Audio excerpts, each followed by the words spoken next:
When you look into your crystal ball, how do you see virtualization evolve in the next few months and years? Well, I think the lower infrastructure levels are fairly mature now, and there's an awful lot of extra growth to come. There's plenty of servers that haven't been virtualized, but the main attention is now moving up the stack from the bare metal up through to the operating system, so you can have operating system virtualization where you split up the operating system for people who've got thousands of virtual machines that are pretty much the same hosting providers, for instance. And then further up the stack to the application layer, serving applications in a packaged environment, and then the desktop where you have a dynamic workspace which can move around a variety of end user devices in a much more flexible way, and server automation, data center automation, where everything, events and processes are virtualized and can be run on the most appropriate infrastructure on demand. And finally, the management tools where to manage this new world of virtualization sprawl, virtual sprawl rather than server sprawl.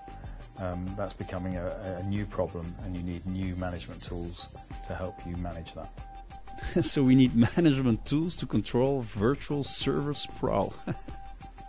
John, you just mentioned hosting providers who are known as intensive data center clients. When you look at an experienced player such as SW Soft, which was renamed Parallels recently, they have a large user base coming from their Plesk product for hosting providers. They moved up into the virtualization space with Virtuoso, and they're active on the Apple Mac with Parallels. Do you think they can keep up the pace with the VMware, which seems to be moving into those markets as well? Well, I think the VMware effect will help those companies. SW Soft is, as far as I know, is preparing for an IPO, really on the back of the VMware momentum. They're quite a strong company. They've made some interesting acquisitions. They have some very strong core technology, Virtuoso. They've open sourced some of the core, and I expect them, with the Parallels technology they've just acquired, combined with their enterprise stuff, they'll have a much broader offering in the future. I think they're a very interesting company. And with Parallels for Mac, they have a successful end-user product on their shelves, which few other vendors can say. Right. Which other companies do you think we need to look out for in 2008? There's a little company called FastScale, which packages up the components of an application and operating system together on demand, and lets you deploy them onto a distributed system, effectively like a symmetrical multiprocessing system, which I think is very interesting. I have a strong déjà vu feeling to the heydays of the dot-com bubble when I hear about the huge amounts that are being coughed up by big players to acquire often very small and immature companies that have no track record at all in delivering their promising technologies. What are those valuations based upon? Because it certainly isn't EBITDA multiples. And I think about Citrix by Zen, Tininstall, or even Callista, which was acquired by Microsoft. How do these acquiring companies look at their acquisitions?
how do you advise your clients when looking at virtualization vendors to make sure the smaller vendors will still exist and be supported tomorrow? Quite often companies prefer to see some core infrastructure technologies in the hands of a larger vendor. So they're quite happy in many cases to see an IBM or a Microsoft step in and acquire some core technology. Usually there'll be enough leeway to either shift to another supplier if something is discontinued, or to carry on with the new owner. People don't want to be beholden to a very small company on something that's key to their operations. We used to have vendor locking at the hardware level. Do you see the same thing happening at the hypervisor level? Potentially, but it's not impossible to make the shift over, and we will soon see enough standards for there to be some level of heterogeneity. I mean, we heard today in the panel all the vendors agreeing that standards had to happen and that the world was a heterogeneous place. When referring to standards, you mean initiatives like the recently relaunched Open Management Consortium? Yeah, well, the Distributed Management Task Force is doing some good work, I think, and initiatives like the Open Virtual Format, which tries to tie together the various images that Microsoft and VMware and Citrix are putting in place into a single image. That's something that really needs to happen for users, so that an image created with one virtual machine can be shifted over to another without any heavy lifting. Did you publish specific reports on these subjects you would like to recommend?